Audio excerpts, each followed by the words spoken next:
Ողջունում եմ բոլոր ներկաներին, իսկապես շատ կարևորում եմ նման ձևաչափով քննարկումները, որովհետև երբ նույն հարկի տակ հավաքվում են տարբեր ոլորտների հեղինակություն եւ հարգանք վայելող այս քանակի մասնագետներ, վստահաբար կարելի է հուսալ եւ ենթադրել, որ արդյունավետ քննարկում է տեղի ունենալու եւ բացի պարզապես խնդիրները վեր հանելուց եւ բարձրաձայնելուց նաեւ հնարավոր է լինելու մասնագիտական հանրույթի կողմից առաջ քաշված այսպես լուծումներով առաջնորդվելով հասնել իսկապես դրական արդյունքների։ Թեմայի քննարկումը շատ բազմաշերտ է եւ կարծում եմ, որ անգամ եթե երրորդյա քննարկում կազմակերպվեր, միգուցե հնարավոր չլիներ ամբողջությամբ վերհանել բոլոր այն սոցիալ-տնտեսական խնդիրները, որոնց առջև այսօր ցավոք սրտի կանգնած է Հայաստանի Հանրապետությունը եւ որոնց մասին վստահ եմ, որ քաջատեղյակ են ոչ միայն ոլորտների ներկայացուցիչները, տնտեսագետները, այլ նաև մեր քաղաքացիները, ովքեր յուրաքանչյուր օր, յուրաքանչյուր ժամ բախվում են այդ խնդիրներին եւ ստիպված են լինում երբեմն ինքնուրույն, երբեմն ինչ-որ մեկի աջակցությամբ հաղթահարել այդ խնդիրները։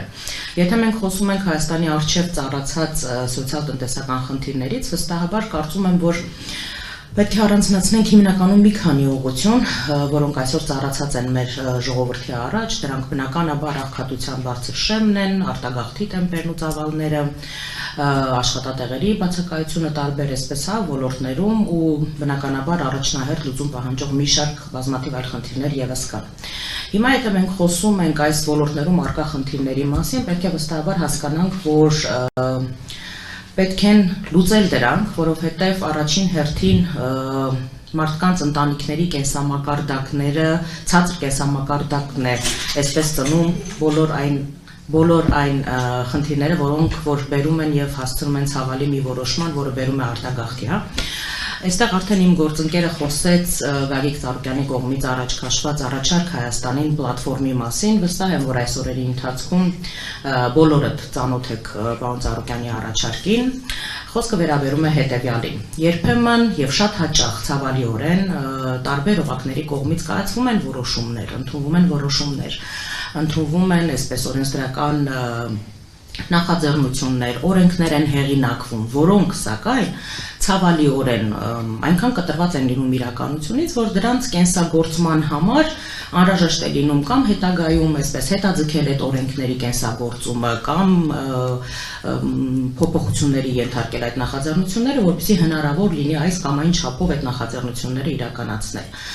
Բոլորը բնականաբար տեղյակ են վերջին այսպես ժամանակահատվածում ակտիվորեն քննարկվող, որոշակի առումով նաև պարտադրված հայտարարագրման գործընթացի մասին, որը սկսած տեխնիկական խոչընդոտներից, որ մարդիկ ամիսներով հերթագրվում են իրենց ID քարտերը ստանալու համար եւ այդպես էլ այդ հերթերը չեն հասնում, որպեսզի իրենք կարողանան գալ եւ հասնել հայտարարագրման գործընթացին, հա, մարդիկ չեն այսպես խուսափում, չեն փորձում խուսանավել այդ հայտարարագրման գործընթացից, բայց տեխնիկապես չեն կարողանում իրականացնել, որտեղ պարզապես այնքան հերթեր կան կուտակված ու գոյացած, որ իրենց գրանցումը օրինակի համար նոյեմբերի վերջին է կամ դեկտեմբերին է, այդ իսկ պատճառով տեխնիկական խոչընդոտներ կա։ Ինչի մասին է սա վկայում։ Սա վկայում է, որ շատ հաճախ ցավոք սրտի որոշումները կայացվում են առանց դրանց կենսագործման, այսպես հնարավորությունների ռեալ վերլուծության ուսումնասիրման։ Եվ դրանք շատ հաճախ այսպես պարզապես մնում են բարիցանկությունների շարքում եւ պարզապես մնում են թղթի վրա։ Ինչի մասին է առաջարկ Հայաստանին նախագիծը եւ ինչի մասին է առաջարկ Հայաստանին պլատֆորմը, որը Գագիկ Ծառուկյանը առաջարկում է կենսագործել։ Այս հարթակի շրջանակներում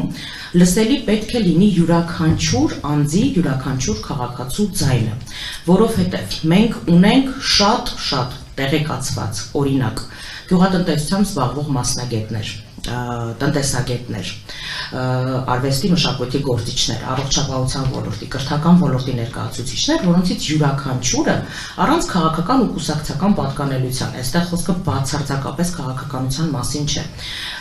Նրանցից յուրաքանչյուրը ֆանտաստիկ կերպով տիրապետում է իր ոլորտում առկա խնդիրներին։ Հիմա ավելի լավ, քան այդ մարդիկ են տիրապետում իրենց խնդիրներին, ով կարող է խոսել այդ խնդիրների մասին եւ ով կարող է առաջարկել դրանց լուծման ճանապարհները։